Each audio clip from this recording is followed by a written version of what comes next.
ఇవాళ ఉన్నంతలో గొప్ప జీవితాలు ప్రసాదించే ప్రయత్నం చేస్తుంది భారతీయ జనతా పార్టీ.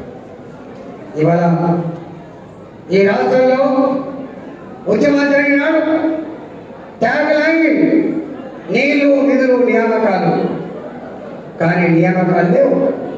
సొంత రాష్ట్రం వస్తే నియామకాలు జరుగుతాయని ఆశపడ్డా కిషోరాలకి ఇవాళ నిరాశ మిగిలింది.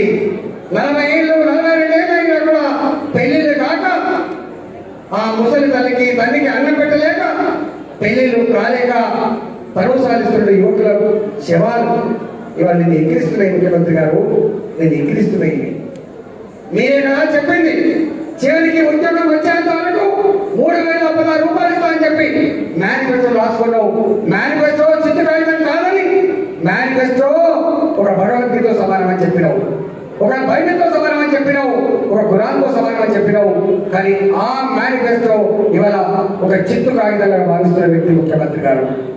నేను డిమాండ్ చేస్తా ఉన్నా, ఈ రాష్ట్రం రిచెస్ట్ స్టేట్ నిజమైతే, సంపద కొదలే నిజమైతే, నీవు ఇవ్వవలసింది బాలషాపుల రిజర్వేషన్ కాదు, నీవు ఇవ్వవలసింది బాలషాపుల సంఖ్యను పెంచడం కాదు, నీవు ఇవ్వవలసింది నా చదువుకున్న యువకులకి వాళ్ళ కళ మీద నిలబడి బతకాల్సినటువంటి స్థితిని, ధైర్యాన్ని ఇవ్వాలి, ఉపాధి కల్పించాలని చెప్పి నేను చెప్తున్నాను.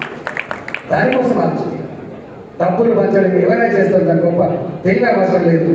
ఇవాళ డబ్బులు పంచి గొప్పలు అనిపించుకుంటాం తప్ప ఏ మానవ సంపద ఈ రాష్ట్ర అభివృద్ధి కోసం వాడుకోనటువంటి సూచనలు సలహాలు ఆశీర్వాదం చేసినప్పటికీ కూడా దాన్ని పడేసేవాళ్ళు పెట్టి నిష్పరిస్తున్నావు. కాబట్టి ఇవాళ సమాజంలో ఒక అశాంతి ప్రబలికి ఆస్కారం.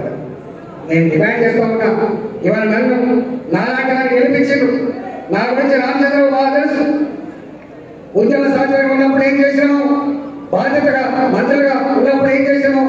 కానీ నా బాధ్యత ఇవాళ ఎక్కడైతే అన్యాయానికి గురై ఆనంతో అలవటించి ఉపాధి లేక అవార్డులకు తెలుస్తున్నట్టు ప్రజలందరికీ కూడా ఉండే సంఘాలకు నేను అడ్డగా ఉంటాను చెప్పి ఆనందిస్తాను.